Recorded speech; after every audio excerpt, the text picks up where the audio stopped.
மதுரை ஈச்சநேரியில் காவலர் எரித்துக் கொல்லப்பட்ட வழக்கில் ஒருவரை போலீசார் சுட்டு பிடித்திருக்கிறார்கள். முக்கிய செய்தியாக பார்த்து கொண்டிருக்கிறோம்.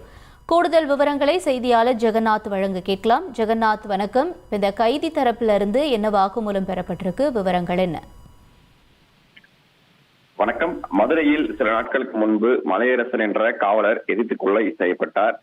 இந்த விவகாரத்தில் தற்போது வில்லாபுரத்தைச் சேர்ந்த மூவேந்தன் என்ற ஆட்டோ ஓட்டுநரை காவல்துறையினர் துப்பாக்கியால் சுட்டு பிடித்திருக்கிறார்கள். குறிப்பாக தற்போது மூவேந்திரன் மதுரை அரசு ராஜாஜி மருத்துவமனையில் சிகிச்சை அளித்துக் கொண்டிருக்கிறார். அவர் விசாரணை நடந்த போது பாத்தீங்கன்னா ஆட்டோவில் காவலர் சவாரி சென்ற போது ஏற்பட்ட பழக்கத்தில் இருவரும் சேர்ந்து பெருங்குடி அருகே பைபாஸ் சாலையில் ஓரம் அந்த காட்டுப்பகுதியில் மது அருந்தி கொண்டிருந்த போது காவலர் மலையரசரிடம் பணத்தை பறித்த போது ஏற்பட்ட வாக்குமூலத்தின் காவலரை தலையில் அடித்து ஆட்டோ ஓட்டுநர் கொலை செய்து விட்டதாகவும் பின்னர் எரித்து பெருங்குடி அருகே வீசி சென்றதாகவும் தெரிய வந்திருக்கிறது.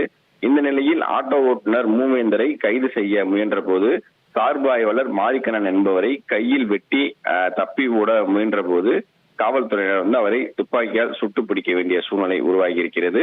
தற்போது அவரை கைது செய்து இருக்கிறார்கள். இதனை அடுத்து தற்போது மூவேந்தர் மதுரை அரசு ராஜாஜி மருத்துவமனையில் சிகிச்சைக்காக அனுமதிக்கப்பட்டிருக்கிற நிலையில் காயமடைந்த சார்பு ஆய்வாளர் மாரிக்கண்ணனுக்கும் தற்போது மருத்துவமனையில் சிகிச்சை அளிக்கப்பட்டு என்பது குறிப்பிடத்தக்கது. விவரங்களுக்கு நன்றி ஜெகநாத்.